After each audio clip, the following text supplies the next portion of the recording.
Hello folks, welcome back to my new video, how to make a fire if you don't have a hobo stove.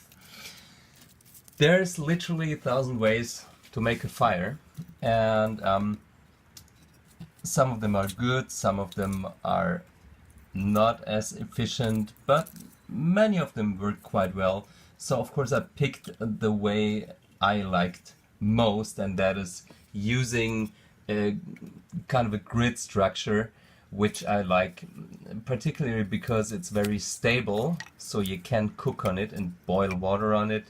It creates a good heat because lots of air can get into that construction. It burns for quite a while. Actually, this fire burned for over 20 minutes and wasn't even half burned down. When making a fire, you have to understand different things. For example, in what stages you can progress the size of the wood so that it still starts burning, and I'm trying to show you that in this video. Also, you have to make sure that the fire is not too dense so that it still can breathe, but also if it's too loose, if the pieces of wood are not connected with fire in between, it won't burn as well. So there's just some kind of sweet spot that you have to maintain in order to start and maintain a fire. There's also other things that are important for me, some that are not even proven, but in my opinion, for a good burn, fire needs to strike as much of the surface of the wood as it can. That's why I wouldn't put the wood upright on the floor and have the fire between, because the fire would rather burn along the wood than against it, and I wanted to burn against it. So that's another reason why I like this particular construction.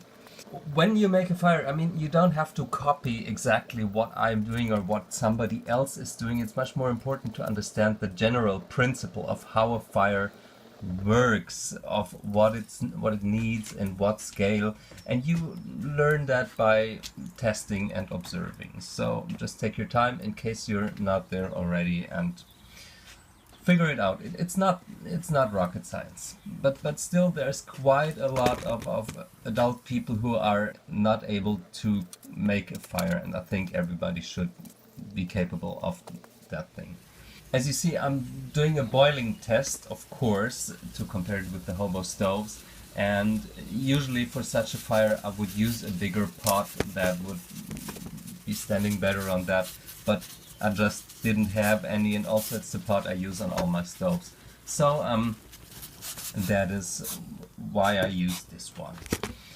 The boiling of the water didn't take much more than 5 minutes, maybe even less. I didn't exactly take the time, but around that time. Sometimes you have to reorganize your fire. This is one thing you've seen here, and especially with this build, you kind of run in danger of having it burn until it's hollow and it won't burn that nice anymore. Also be careful when you're reorganizing your fire. I mean, it's fire after all, it's really hot, it burns stuff, so at least wear gloves or use a stick. I hope this video was helpful for you, and I hope you enjoyed, and I hope to see you next time.